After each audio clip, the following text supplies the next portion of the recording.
गधे की सवारी।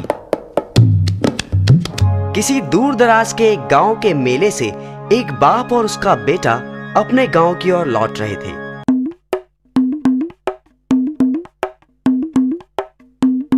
मेले में उन्होंने एक गधा खरीदा था। रास्ते में उन्होंने सुना कि कोई बोल रहा था, अबे देखो इन मूर्खों को, गधा इनके पास है फिर भी दोनों पैदल चल रहे हैं। दोनों ने सोचा बात तो ठीक है और वो दोनों गधे की पीठ पर चढ़ गए। रास्ते में उन्होंने फिर सुना कि कोई व्यक्ति फिर कुछ कह रहा था, अरे देखो देखो उस गरीब गधे को, दोनों हट्टे कट्टे मुस्टंडे किस तरह उसका कचूमर निकाल रहे हैं। बेचारा मुश्किल से ही चल पा रहा है। बाप को दया आ गई। वह गधे की पीठ पर से नीचे उतर गया। जब वह खेतों के पास से गुजर रहे थे तो एक औरत की आवाज उनके कानों में पड़ी। लड़का भी कितना बेशर्म है, बेचारा बूढ़ा तो पैदल चल रहा है और लड़का गधे की सवारी का मजा लूट रहा है। अच्छा होता यदि वह पैदल चलता और अपने बाप को गधे पर चढ़ने देता। लड़का नीचे उतर आया और बाप गधे की पीठ पर सवार हो गया।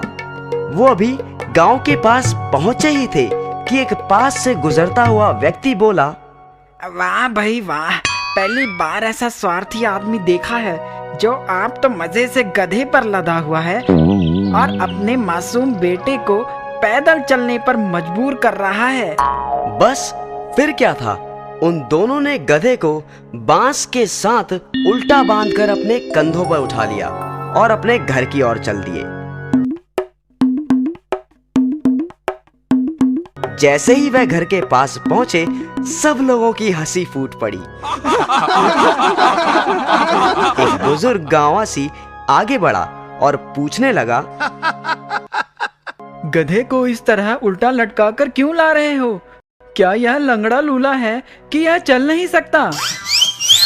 बाप ने रास्ते में जो जो हुआ वो सब जब उसने उन्हें विस्तार पूर्वक बताया तो वह बुजुर्ग बोला, अपने दिमाग का प्रयोग ना करके तुम दूसरों के कहे अनुसार सब करते रहे, इसीलिए आज तुम पर सब हंस रहे हैं। आप ठीक कहते हैं श्रीमान। सबको खुश नहीं किया जा सकता।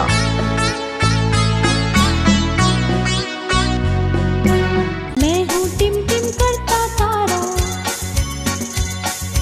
आसमान का राज दुलारा। घोड़ा आया खींच के घोड़ा गाड़ी लाया, खींच के घोड़ा गाड़ी लाया भैया वाह।